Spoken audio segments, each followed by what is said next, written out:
What is up, everybody? Welcome back to another episode of Talk of the Tundra, your Green Bay Packers podcast that is a proud partner of the Hero Step Podcast Network and the Blue Wire family. As always, I am your host, Numac, coming to you after the bye week is complete, just before the Packers begin uh, their weeks of practice or their week of practice to come up against the Chicago Bears this coming week. But before that, a little bit of a mailbag for y'all. Pulled Discord, pulled Twitter, even Blue Sky, because I know Jordan and I are beginning our Where's my migration blue over there. skiers? Where my Blue Sky is at is right. Some might call Jordan Mr. Blue Sky. Yo, what's up? How you doing, Jordan? I do well. How about you? Doing well, doing well. So we got quick math, 6 questions for you, 7 questions for that you guys had asked us that we'll go through and answer. So without further ado, I think we ought to just get right into it. And the first one does, in fact, come from Blue Sky from the great Dusty Evely. And I'm sorry, Dusty, if I pronounced your last name wrong, of Acme Packet Company. Um, his question is: do you believe the Packers have the necessary pieces slash talent to have a decent pass rush in the second half of the season? This question obviously comes on the heels of the trade deadline, where the Packers deal Preston Smith to the Pittsburgh Steelers, leaving them with a relatively young group outside of Rashawn Gary um, to staff their pass rush with, expecting a big jump from Brenton Cox Jr. and Lucas Van Ness. So, Jordan, do you want to take a stab at this one first, or should I I can go first. go for it? I have thought a lot about this question, especially, last pod we did was obviously covering the Preston Smith trade. And we talked about pretty good length of just like how the edge rushers have looked. Obviously, Rashawn Gary and the weight of expectations are a different story to versus like adding Bari and LVN getting those um, rise and snaps and still trying to find their productive ways. But obviously, it's a group effort. What we see from the blitzers like Quay Walker and Edrin Cooper and even interior linemen. I mean, Devontae White was on a good start before injury kind of just derailed his season. More so just, you know, your best availability is your availability. But Kenny Clark, it's been a struggle this year more than years past, really. Um, Maybe the bye week just kind of recharges the batteries for a lot of guys. I think in the case of Kenny Clark, you kind of hope that is the case because he is such a defensive anchor, and I think Mm-hmm. he's had been prone to have second half surges um the last couple of years, last two especially, and I think it's just a lot of like unproven, unsorted kind of guys right now. And that's hard to say about Kenny Clark just got an extension over the offseason. Rashawn Gary got his big payday, a little over a year ago. Right. There are guys that have to prove themselves, and then there are guys that have to kind of get back on the right track. It's just a matter of how can that all time together. Going into this week, and we'll talk more about Bears week on another pod, but The next it's pod. like the next pod, in fact. It's more so like the Packers' best efforts getting after quarterbacks or just wreaking havoc on opposing offensive lines have come against some of the worst in the league.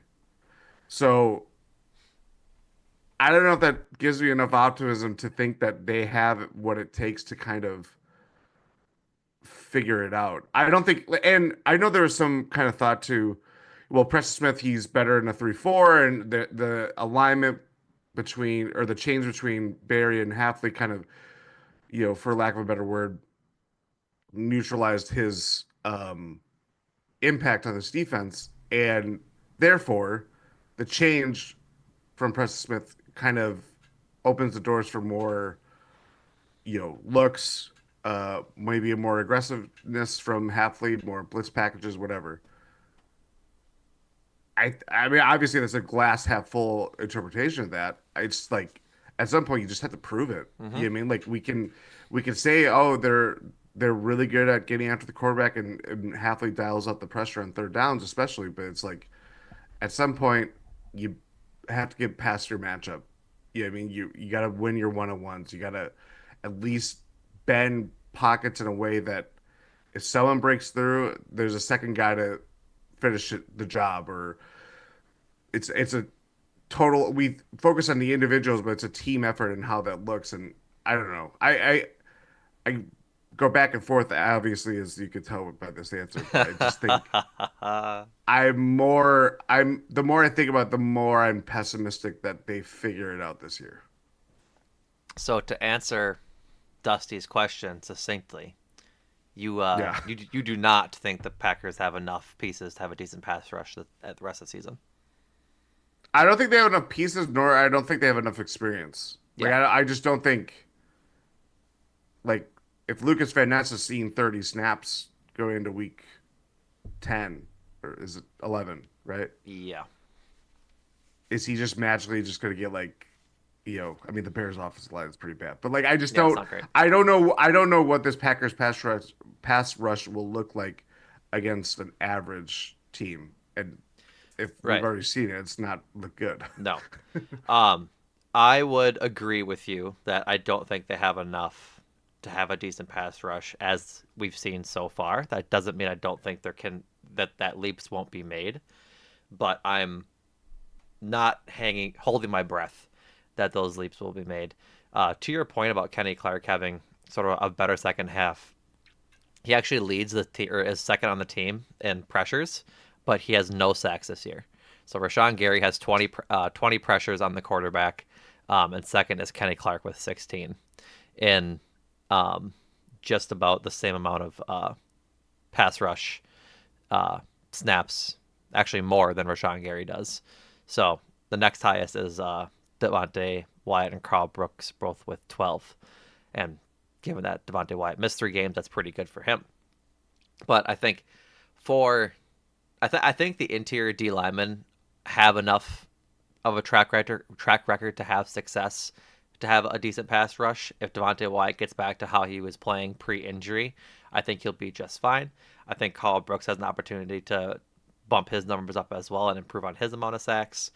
Um, Same thing with Kenny Clark if he ends up just like getting healthy. He's been battling a toe injury, if I'm not mistaken, most of the first part of the season. So a little bit of rest, a little bit of TLC for Kenny Clark. Hopefully, gets him back to his old ways.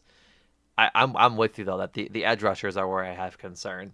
Rashawn Gary has 3 sacks on 20 pressures, as I mentioned, but he just hasn't looked that efficient. Like one of those sacks with the caveat is that it was the Lane Johnson one week 1, and then he's had a couple other ones as well, but obviously bringing his whole total to 3. But I just don't think he's looked as effective as we need him to be as like a Packers team, as the Packers need him to be, not the we part, but since I'm not part of the Packers, obviously.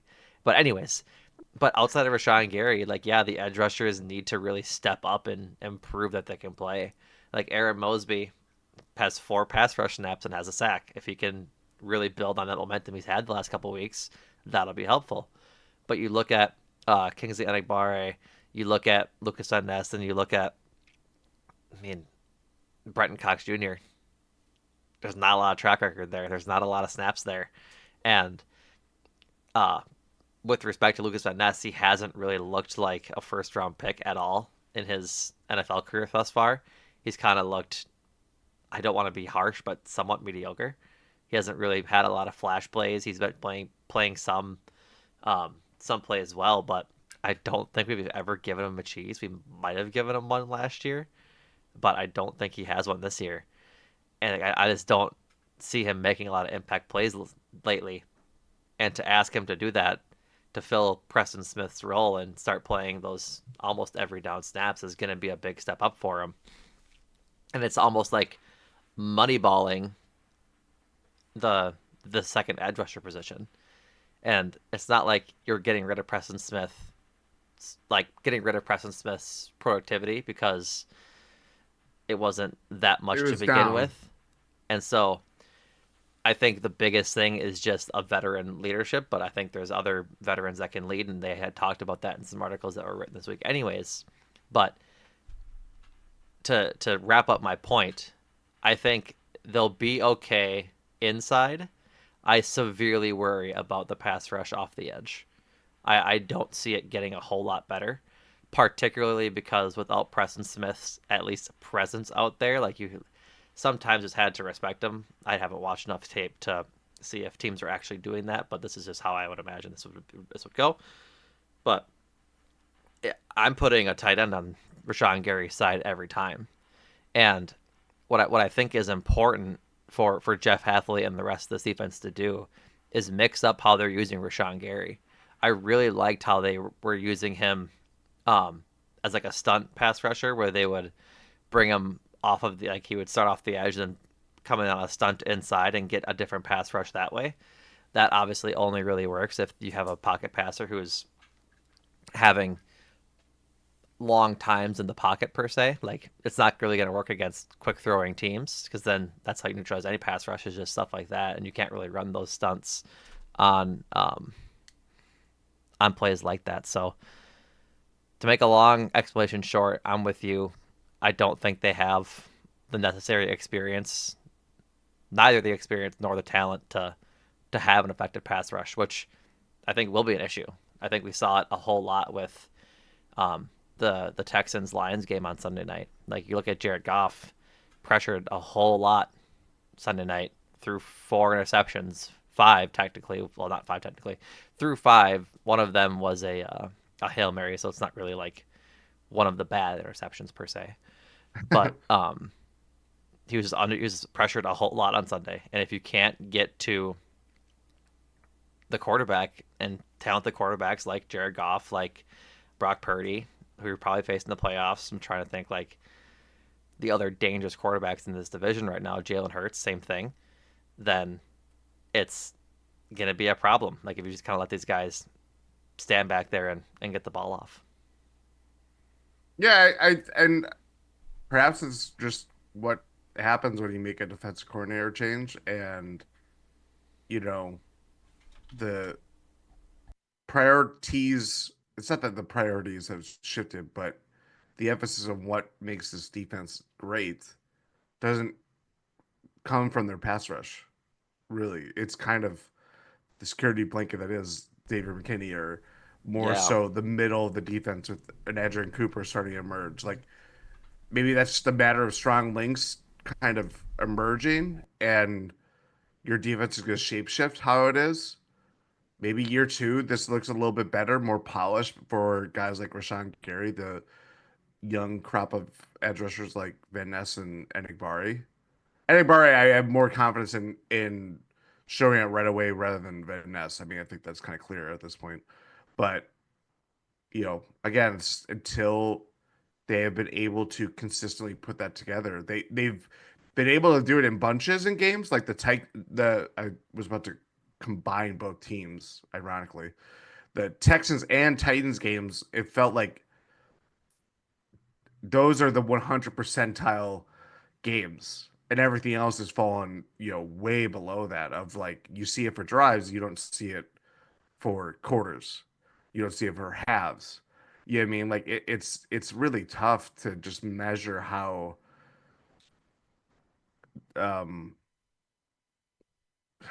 just kind of I can't even find the right word, but it's just like it's just not there.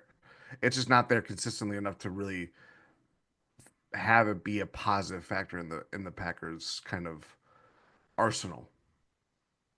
yeah. No, I totally get what you're saying. I do wonder, and I do like just kind of wonder. I guess is this the right word? And again, I'm not a schematic guy, but what do you do if the production for Rashawn Gary kind of like stays at the same level it's been at thus far this season? I'm trying to read Dane Brugler's The Beast really fast to see if it mentions what he played as a scheme at Michigan, but I can't seem to find it Yeah, because but you have to remember too, he was not like the knock on him was he would generate pressures. He wouldn't get sacks. Yeah. And so if it is just like that's who he's become kind of thing, so be it. But I wonder how long they ride with Rashawn Gary, or if they possibly try and make a trade to a team that is in a 3-4 versus a 4-3, um, where he was more successful the beginning part of his career versus now. I don't want that to happen, to be abundantly clear, but you just gave him that big contract and he hasn't really produced thus far as you'd like. And I wonder if that's just like another one of those trades that needs to get done.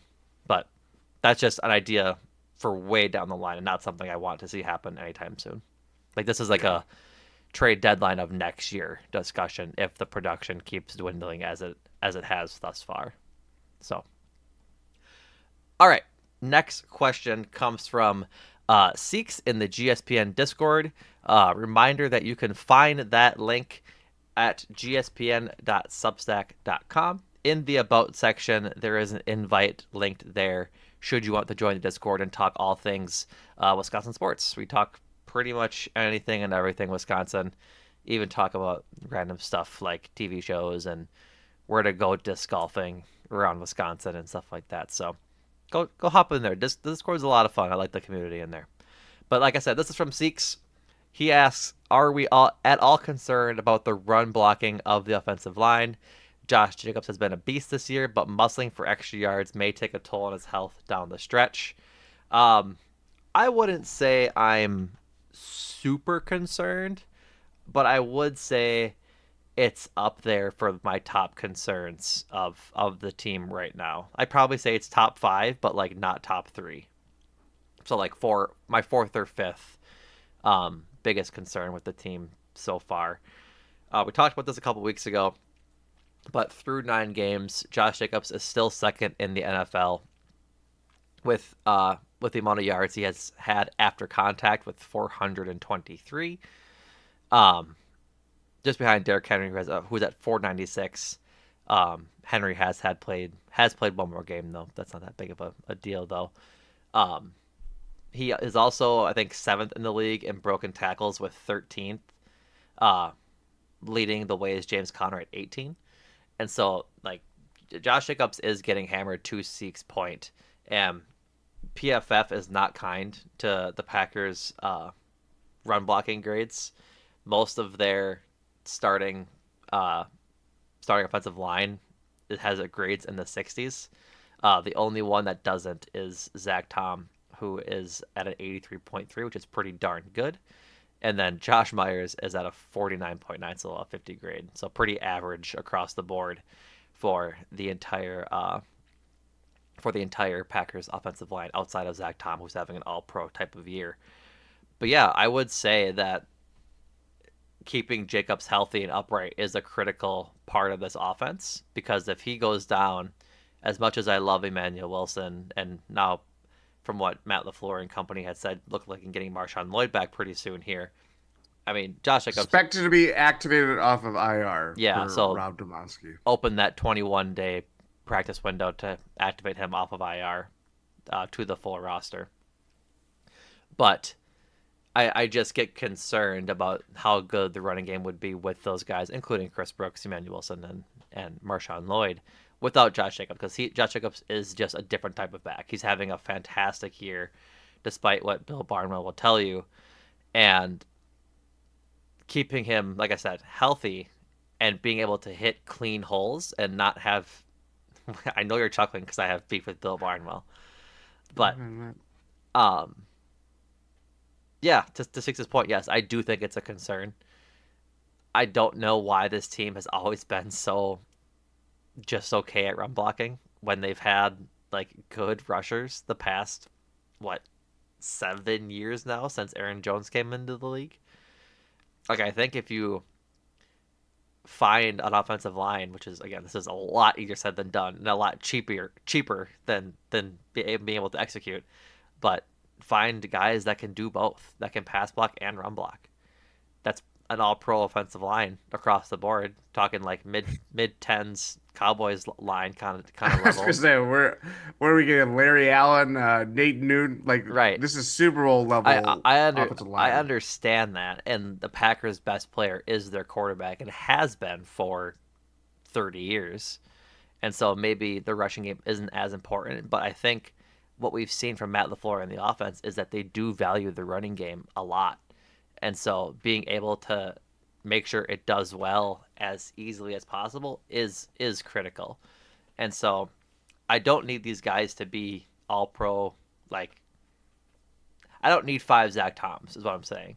I just need guys that are able to open up holes and not whiff on blocks. And I wish I had the stat in front of me, but I'd love to see. Oh, here we go. I did find it. Rushing yards before contact per rushing attempt. So how many yards on average are you getting before you get hit? before. Josh Jacobs is at 2.1, which is amongst mostly running backs. There's like three or four QBs in here mixed in. 27th in the league, as Out opposed of to out of 43. mm, So, um, leading the way here is Lamar Jackson at 4.3, but that's Lamar Jackson. Um, the next three running backs are Jameer Gibbs, Saquon Barkley, and Derrick Henry at 4 yards for Jameer Gibbs, 3.8 yards for Saquon Barkley, and 3.4 for Derrick Henry. So, like, middle of the pack, the worst is Rashad White at 1.5 yards. But, like, 2 yards before you're getting hit is not ideal. Like, you'd like to open up some more holes for Josh Jacobs to get through and get, like, be up near that 3-4 yard mark before it's bad. Because, like, if you think about it, 3.5 yards per rushing attempt gets you a first down every time, as opposed to rushing for no yards or 1 or 2 yards, which is seen yeah. a lot of what Josh Jacobs says rushing attempts have been this year is big breakaway runs at times, and then but those are only mixed in between runs of like 1 yard, 2 yards, 3 yards, maybe an 8 yard run here and there. But it's not like he's really consistently getting 5, 6 per attempt, which would be elite. Don't get me wrong, like I understand that, but I to Six's point, you can tell that he's grinding for yards at this point. No, I agree. I mean, we have to give some perspective. I mean, last year Aaron Jones ended the year with 5 100-yard rushing games, including the playoff games. But that came after a lot of injuries, stop starts. AJ Dillon, what is probably his last like playing season as a Green Bay Packer, was incredibly disappointing. Like the run game was so ineffective. So you make the changes. You don't bring John Runyan Jr. back. You obviously draft Jordan Morgan. Who else did they moved on from someone else last year? And I'm forgetting. um, Bakhtiari, obviously, the that was it. uh, You know, Yash Nyman. Josh Timing, yeah. So some changeover, and Zach Tom, as you mentioned, he's it feels like he's exempt from these conversations, especially when you kind of like look at like I know PFF has like the charts of which gaps does Josh Jacobs have more success running through, and unsurprisingly, it's on Zach Tom's side because Zach Tom is really good. But considering Sean Ryan, yeah, he's been good. The better option, Jordan Morgan's had injuries. He made his first start against the Lions in a game that Josh Jacobs unsurprisingly did not or looked really good before he got hurt. Um, it just hasn't. I like it's just hard to imagine your offensive line, five individual players coming together and everybody having the best seasons. Like if that is possible, like you're locking down all these guys. But we have, I mean, even Elton Jenkins, as great as he is, he's an all pro level or can be an all pro caliber offensive lineman. I don't think been his best year by any means. Rasheed Walker's had his struggles. Josh Myers, probably his best year as a pro, but now he's going to be a free agent. Like Right. everything is just a matter of timing. Mm-hmm. And it can look like the Lions. It can where it just feels like they have found the five-man unit to punish opposing defenses. They have an electric athlete with Jameer Gibbs, and hey, David Montgomery isn't half bad himself too. Hmm. Josh Jacobs is kind of like this. You have like the meandering rushes, you have like the little jabs, and then you have the haymakers. Yeah. Is that what you want? It's kind of this like. I mean, again, I think I would take how the this run game has been overall versus what it looked like last year, even with the tear that Aaron Jones is on. But you take the meandering runs that kind of put your hand on the back of the lineman trying to time your run into the gap, and maybe you just get walled by a linebacker. You know what I mean? Like it's not pretty, and I think it is reflective of just like the offense in general, where it's like you have those kind of meandering runs and 1 yard gain, 2 yard gain, and then you get the big explosive plays. It mirrors just how the Packers offense is in general. But I don't know. I don't. I again. I for you. I know you mentioned like it's not high on your. It's tough. It's up there, but it's not high enough to be that worried I about had it compared to other. there's more things I'm worried about, which we'll get in with a couple questions later Yeah, that I'm more worried about than the run blocking at the moment. I would probably put it far less an emphasis of like worriment. Yeah.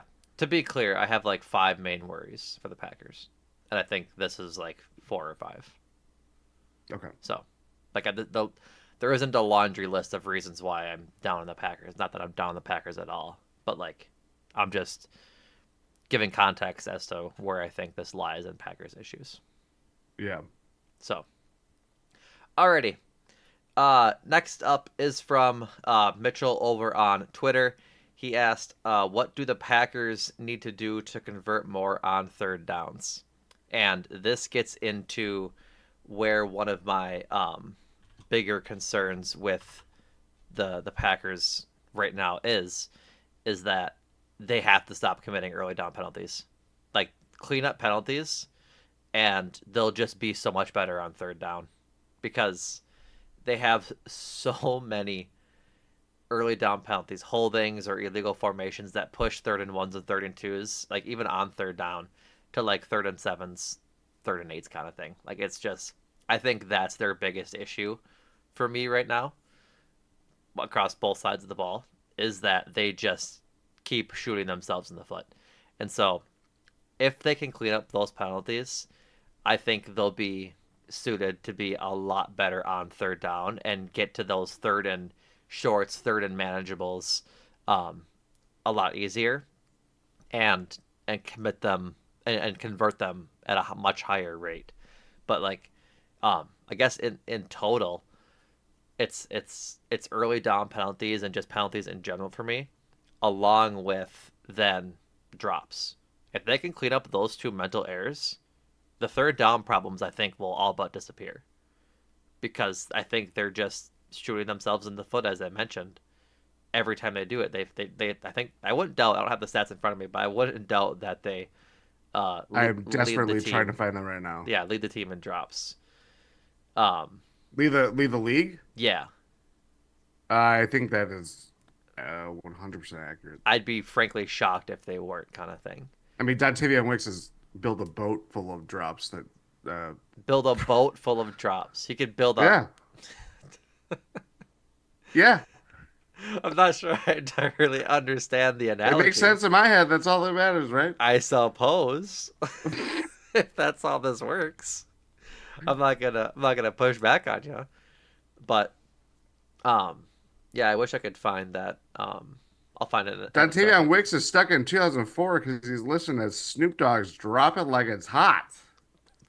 Wow, Oh, actually, here we go. Here we go. wow. Jaden Reed is tied for first with drops with 7, I and will Dontavian Wicks let has that slide 6. because he has more He's got more positive plays. cachet. Yeah, he's got more goodwill built up. Yeah. Um, I'm looking at this too. So the Packers average to go distance on third downs. What do you imagine this number to be? I wish I would. I'm gonna base my guess based on plays that happen and not plays nullified by a penalty. So I'm going to assume it's 5.5. It is 7.01. The Oh, average um, down or distance on third down in the league is 7.16. so there. I guess. I mean, that's right where it needs to be. Well, Well, it's it, average. it Like it's they're not. that's more damning because if you consider that they're still 19th in Yeah, third down conversion rate. Um, yeah. Con- I think Converting 37.4% of their third down conversions. I think you're spot on with that part. I also just think it's just a matter of execution. It's Yeah, a matter about running the plays. I mean, I think a lot of those third downs. Again, if we look at what part of the field it is, I feel like a lot of it is in short field situations. It's in the red zone. It's leading. If you don't get this third down, guess what's coming out? The kicking unit. So yeah, it's not great. Um, in that sense. So again, it's a multi-pronged issue, but execution is just the biggest thing. It's just a matter of one having the discipline that you don't have to set yourself back to complete third and longs. right. You know, You go from distances in which Josh Jacobs can get the yardage on third and two, third and three, to distances where you're probably going to have to throw the ball, which isn't a bad thing. Jordan Love obviously a good passer in the NFL, but then you yeah, introduce variance when it comes to the drops and things like that. And it becomes an yeah, obvious passing situation, which is easier for the defense to defend than if it's a short third and three, you can both run and pass, which makes the defense scramble a bit more. Obviously, that's some pretty base level analysis. You're welcome. you're welcome. So yeah, just execute better is I think what it comes down to.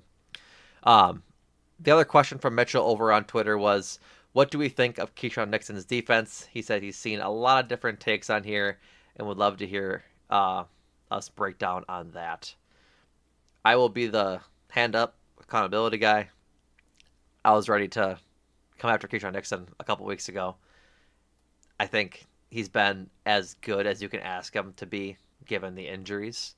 I don't think he's been like, I don't want to say like elite because I think that's pretty obvious, frankly. But I'm trying to find some stats here quickly. Keyshawn Nixon on the year has allowed 4 touchdowns, the most on the team. Passers have a rating of 118.8 while when targeting him. He's allowed 26 catches on 38 targets for 224 yards, tied for most on the team with Isaiah McDuffie. Sorry, tied for second most on the team with Isaiah McDuffie. Quay Walker leads the team in receptions in coverage with 27. Um, I think the main reason Keyshawn Nixon's been getting targeted so much is just that he's the outlier out there. He's not an outside corner. And with injuries to Jair and injuries to Carrington Valentine, throughout the season, it just has been a revolving door of who you're going to throw there. And maybe like at some point, Evan Williams becomes that true safety, and they put Javon Bullard inside in the slot, and that just still kicks out Keyshawn or vice versa. But like I think trying to figure out a different plan out there for when they get so thin at corner, outside of Stokes and Jair, is part of the future plan. But I'm not gonna rag on Keyshawn because I think he's doing the best of what he's been being asked to do. The stats are definitely not kind to him, but I think if you actually watch him play, which I've done a tiny bit in some film, it's not as bad on film as it is on when you watch it live. Yeah, this kind of feels like echoes of when the Packers re-signed him Yeah, and it's like, well, I think the top slot corner that went in free agency was Kenny Moore, and he went back to Indianapolis for a good chunk of change.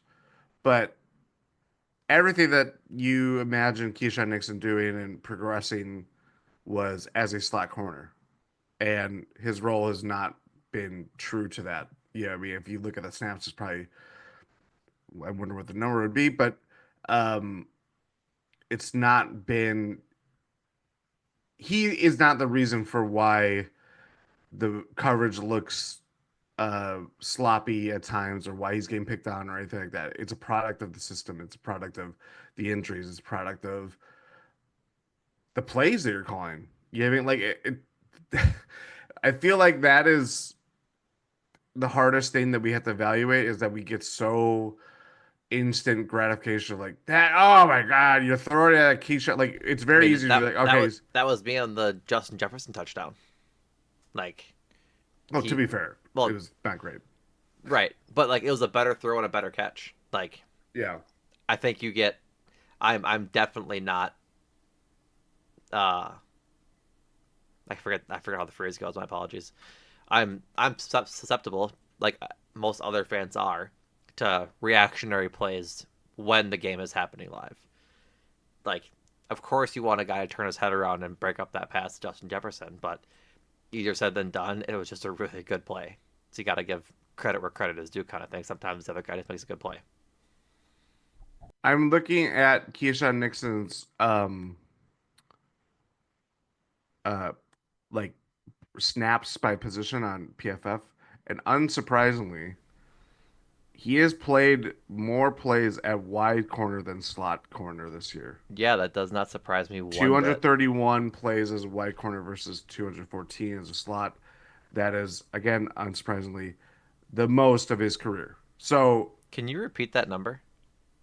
231 snaps as a wide corner versus 214 as a slot corner. That doesn't entirely make sense to me, but I will let it rock. Just because I'm looking at Lil because Wayne, well, Kevin Rudolph style. that's right. Um, I was mostly trying to. I was looking at his Keyshawn Nixon's like total snap count for the year, and it wasn't the math wasn't mathing Oh, the essentially. math. Yeah, yeah. So Well, and probably special teams is probably getting in the way of that too. probably. Um, yeah, it's we see busted coverage or we see guys getting picked on, and yeah, that is part of um the equation. But I think it's like, well, that's the play that was called. That's where Hmm. the guy is. It's can he be disruptive? In fact, I think one of Keyshawn Nixon's best traits is as a blitzer. We see Yeah, him continue to make yeah, plays. Like the irony of a lot of the kind of second level defenders that the Packers have, they're really good at getting after the ball. really Keyshawn good. Nixon, Quay Walker, um, I do think it's when Halfley dials it up this season though, and I don't think he dials even up those. But Keyshawn made some plays last year He did. under Joe Barry. Totally agree. Like I'm not taking away the fact that Keyshawn is a bad pass rusher when asked to do it. I think, like I said, Jair, Xavier McKinney, Evan Williams, Keyshawn Nixon, a lot of these guys, when they call that play, are really good at getting home. Like Yeah, yeah. very rarely do you see them get caught up in in a block or something like that. It's because I think the scheme is good, and so with that, I think that I'm giving more credit to the scheme than I am to like the player in totality. Mentality. Yeah. That's fair. That is a fair way of looking at it because a lot of guys have had success as blitzers. But yeah, I think getting mad at him is misplaced anger, given that it's not a lot, but the majority of his snaps um, are coming in a role that we didn't really envision him playing the bulk of his snaps that way. So it's just a matter of grading on a curve and withstanding the injuries that have come to the secondary. I think really this is way too early of a conversation, but if the Packers do not prioritize getting a cornerback high in the draft next year, I don't know what we're doing here. This is 2 years in a row where you're banking a lot of a seventh round pick in Carrington Valentine and hasn't had the same impact that he had last year, which is probably to be expected. Yep. Eric Stokes, it's one, it was probably like lucky, count as lucky stars that he's back on the Here. field and playing. Yeah. Um, but Jair, he can make impact plays. He can do Jair things, but it's still messy at times. He's still missing some games. That's kind of what's going to happen. Yeah. It's just a really thin position. It's Yep. it's the one that we had the most question marks Coming into the going into season. this year, Yeah. and I don't feel like we've gotten any solid answers Mm-mm. since. No, and what's tragic is that the Packers are not tragic, but they're good. So they're going to be picking in the 20s. And this is another draft where corner is really good. Like Travis Hunter is probably the number one pick, and he can play corner or wideout. But then you have Will Johnson coming out of Michigan. He's slated to go 3 overall, according to Tankathon's mock draft.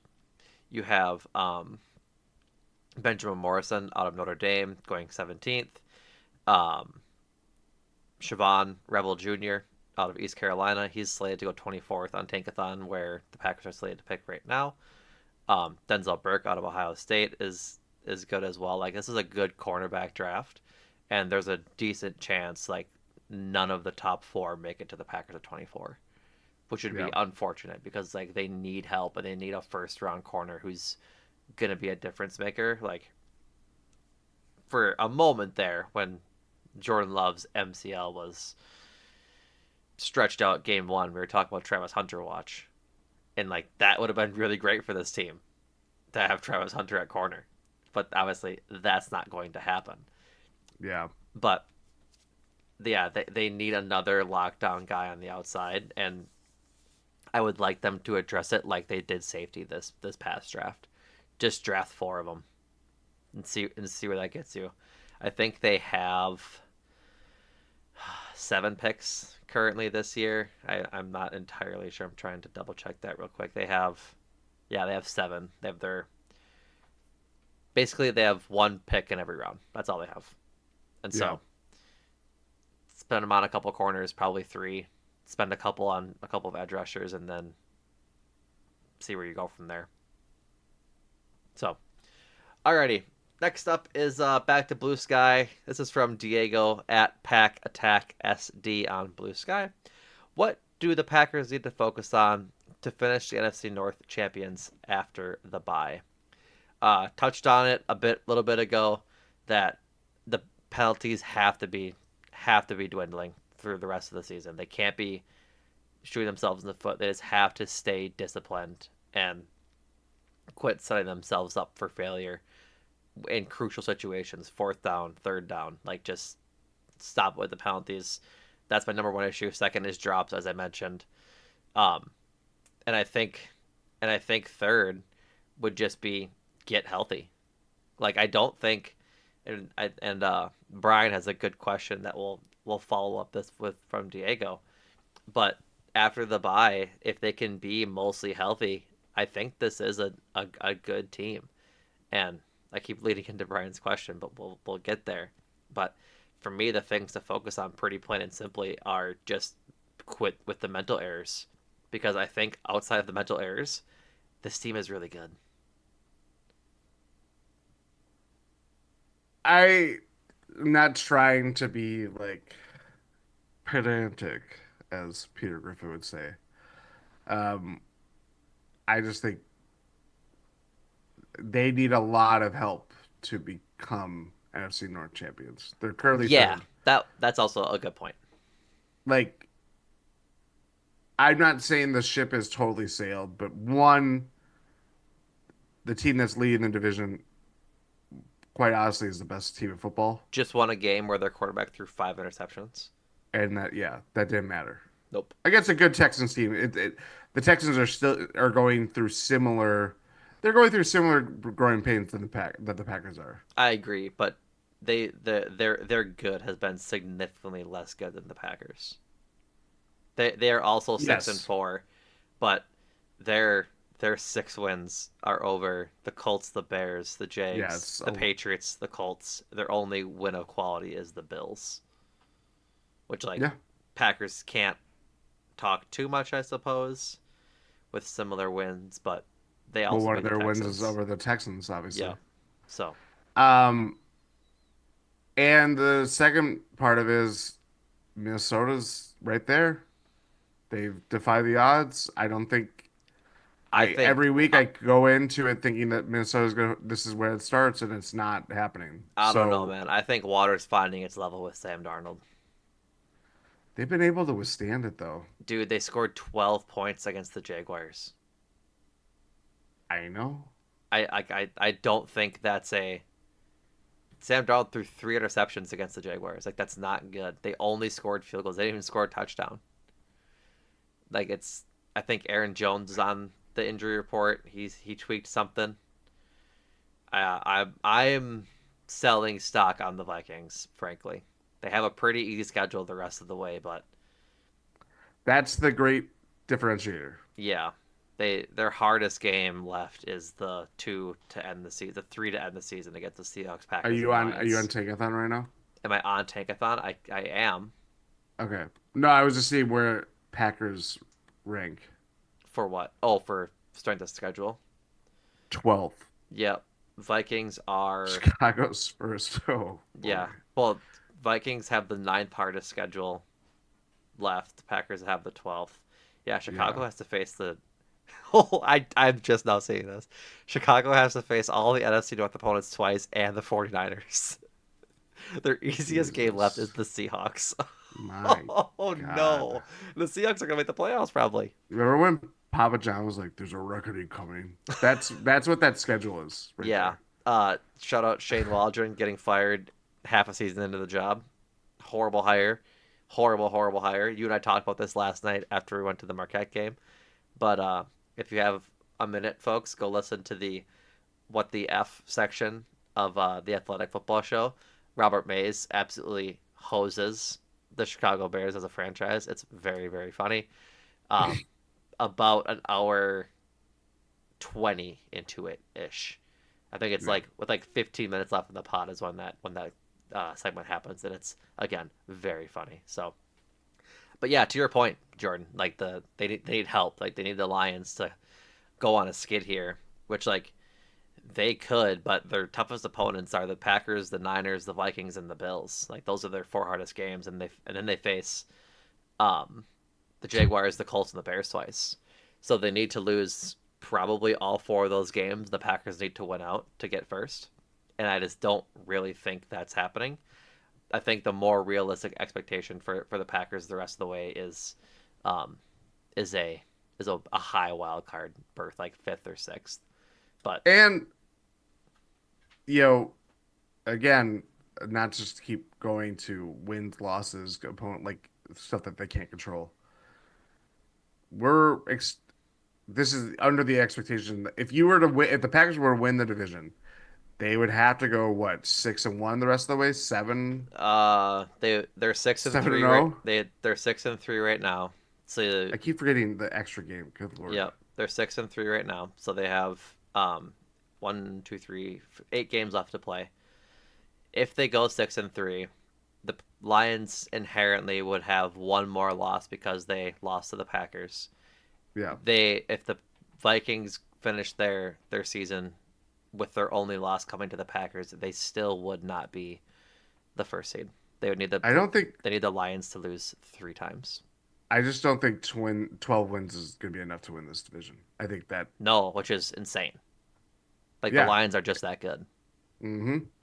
So yeah, for them to be NFC North champions, they got to play well. They have to quit. They have to like start playing like they did at the end of last year, and hope for some luck because the Yeah. Lions are very good. Like the Lions should have a couple more losses than they do. Like they got really lucky, like that the Lions just shot themselves in the foot for entire half. I'm sorry, the Lions got lucky that the Texans shot themselves in the foot for an entire second half. But then, other than that, they haven't really played a lot of close games. Like their closest game outside of their uh their win on Sunday night against the Texans was the 2 point win over the Vikings. But then their only loss to Yeah, the Buccaneers was by 4, beat the Rams by 6, beat down the Seahawks by 20 or by 17 or ish or whatever, beat the Cowboys by 38, beat the Titans by 45 or something like that. I can't do math in my head. 38, I think again. Packers by 10. Like they're winning decisively, and so it's going to be a tough way to go, especially with their the rest of their schedule being pretty easy, I'd say. it's yeah. Mm. So, all right. With that being said, thank you, Diego, for your question. This is leads into our last question. This is from the Discord, from Brian. Is this team a good team, but not a Super Bowl caliber team? Is the offense or defense more what concerns you? Feels like the offense. I'm sorry. Feels like offense, in my opinion, to be a Super Bowl caliber team has to be great, and the defense has to be good. Is it more likely that both the offense and defense are just good? The offense is great, but the defense is just okay. So I guess I'll start with I do think this team is a Super Bowl caliber team. I think they have all of the weapons they need in order to be a Super Bowl caliber team. Their offense is not playing well, like whatsoever.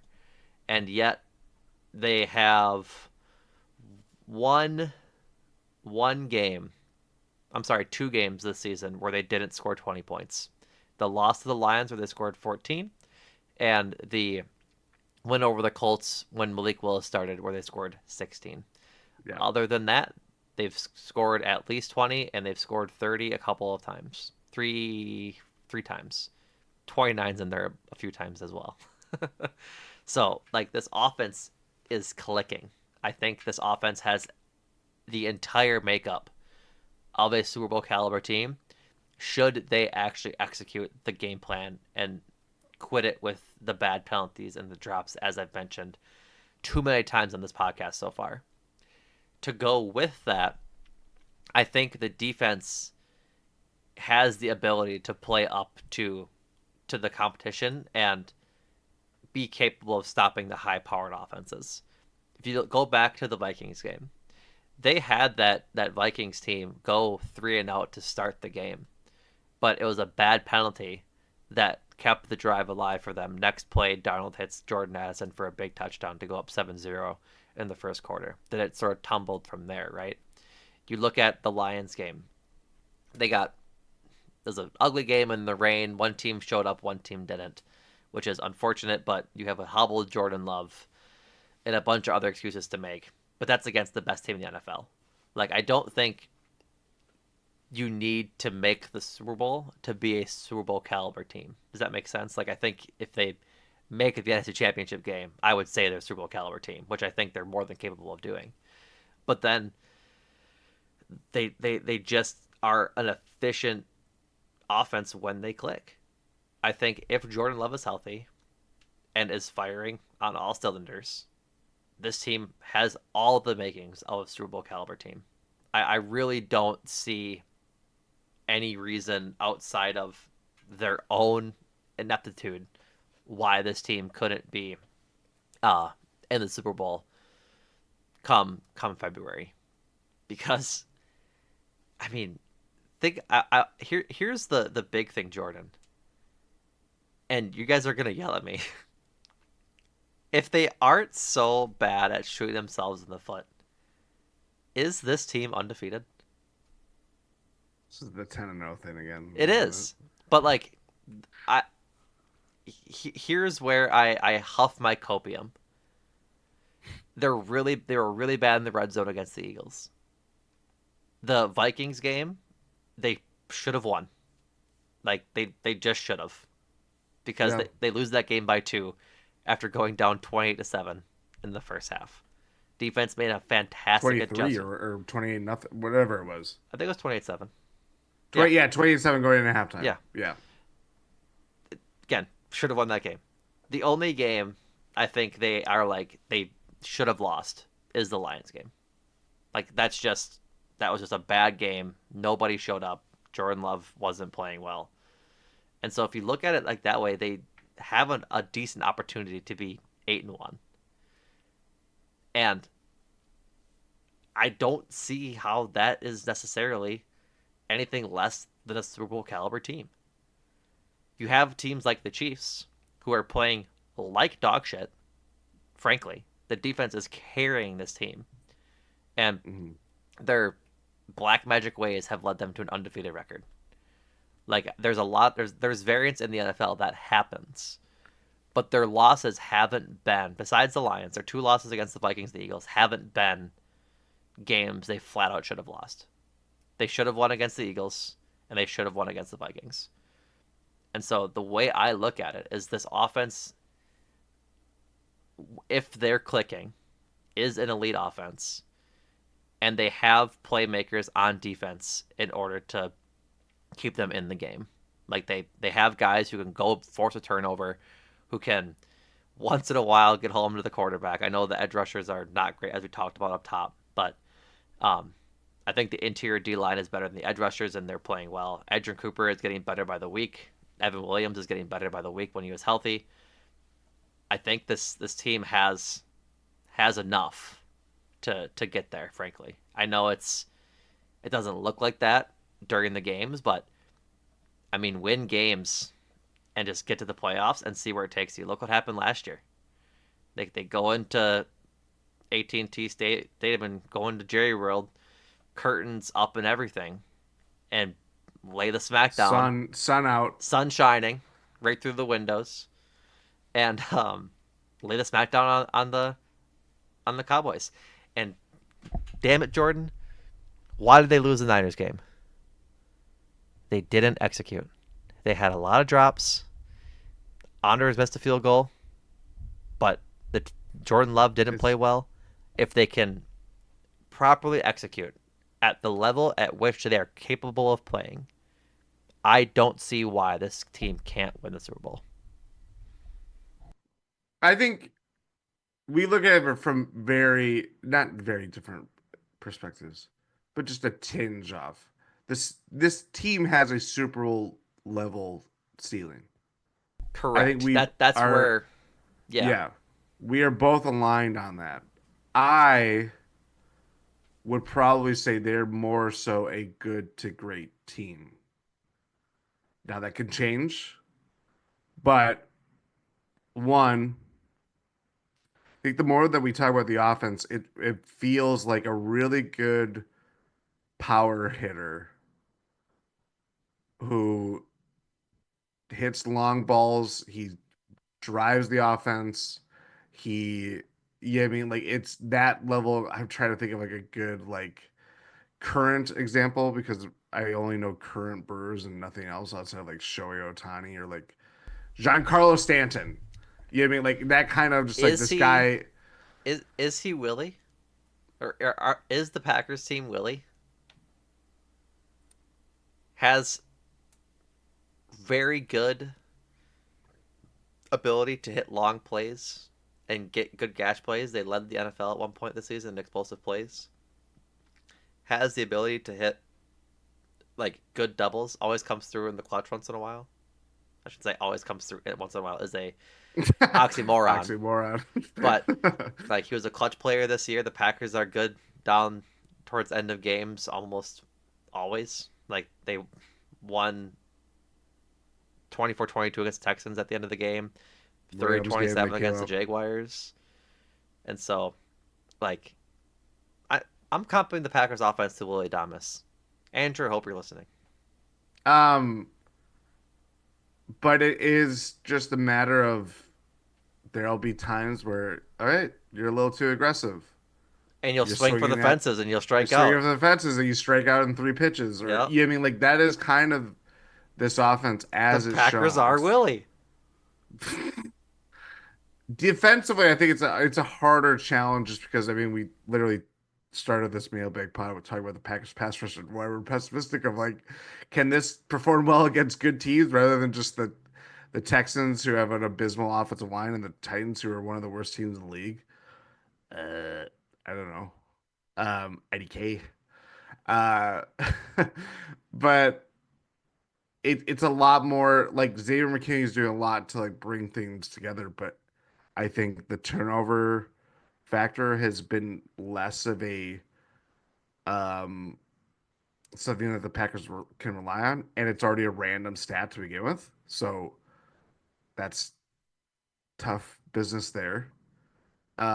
It helps having guys like Edgerrin Cooper emerge because I think the stretch run and probably the bye week it helps him break through a rookie wall that Totally is already agree. kind of a tough start to the season with injuries during training camp slash preseason. Then you're starting to get closer to a full snap workload, and it's gonna hit everybody differently, Mm-hmm. especially a young guy. Mm-hmm.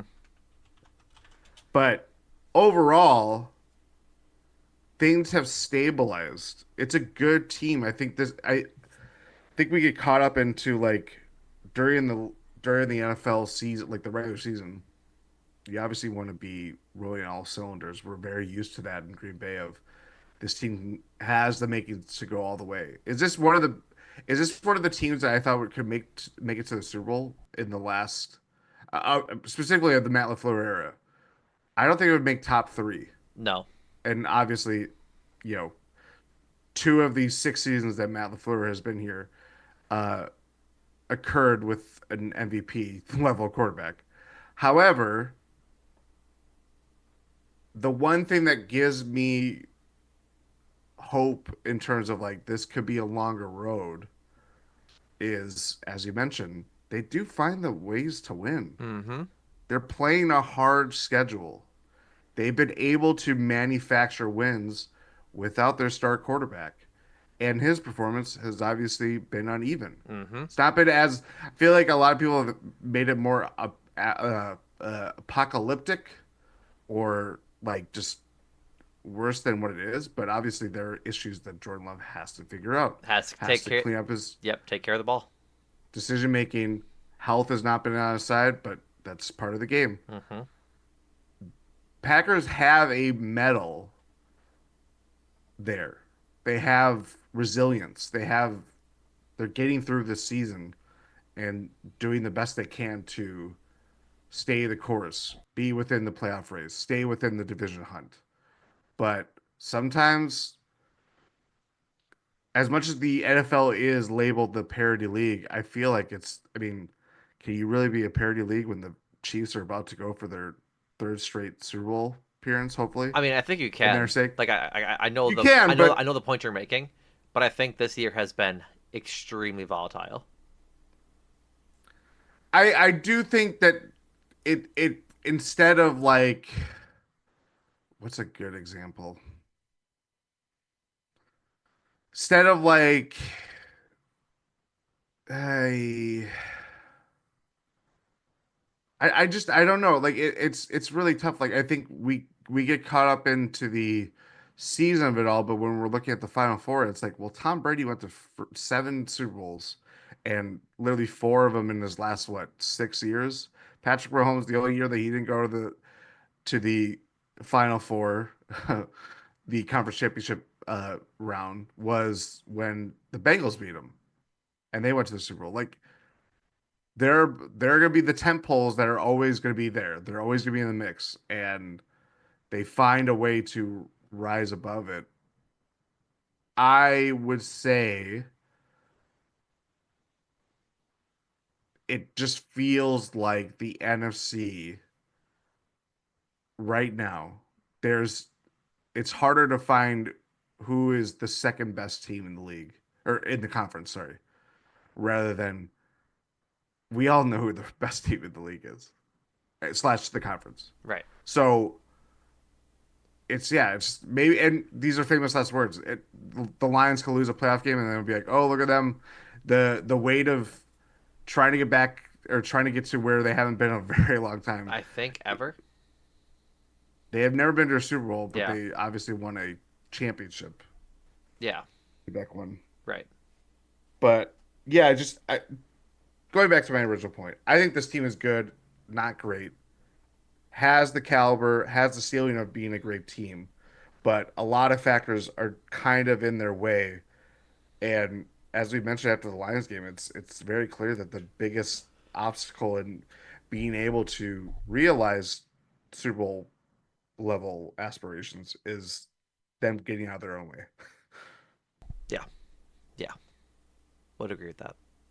So our last question, wrapping up quickly, is from Kelp in the Discord. He says, "Why do the Packers have 2 straight bye weeks?" That is a great question, Kelp. I don't know why the NFL is scheduling things as such, but we will be here on Thursday, rather on Friday, in your podcast feeds to talk all about that bye week against the Bears this coming week, um, previewing that matchup and how the Bears fired Shane Waldron in the middle of the season. A move that historically does not work or have any sort of meaningful results on football ever, anyways. So, with that being said, folks, thank you for all your questions. We appreciate you all. We'll be back on in your podcast feeds on Friday, as I mentioned, to talk the Bears matchup. Go check out the Substack for all things premium GSPN after darks articles we are writing these podcasts without ads for the low price of $8 a month. So go check that out. Go check out GS or Eurostep and 1 in 6 for all the Bucks coverage as they win tonight against the Toronto Raptors in the first group game of the NBA Cup.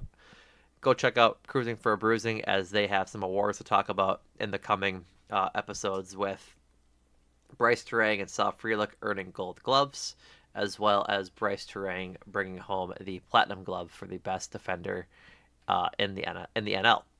And then make time for this, as always, is a whole lot of fun to do all things pop culture. So, um, soft plug for the Power Hour between Andrew and I on After Dark 2 weeks ago. That was a whole lot of fun. You, me, and Andrew talked about uh, where we stand on our preseason NFL team draft to see who has the best record amongst our teams. Right now, it's Jordan. I think with a 5 game lead. The freaking Cowboys are doo doo, and my one of my I think they're like my third round pick was, and they just stink. So go check that out for all that discussion, along with some more here and there stuff, as well as my new bit on After Dark, showing off my knickknacks. I've got some weird ones, so go check it. Knickknacks with Numac. That's right. And so, with that, folks, GSPN premium Substack, $8 a month. If you want to continue to support us doing fun things like that. So, thank you so much for listening. Like I said, back in your podcast feeds on Friday.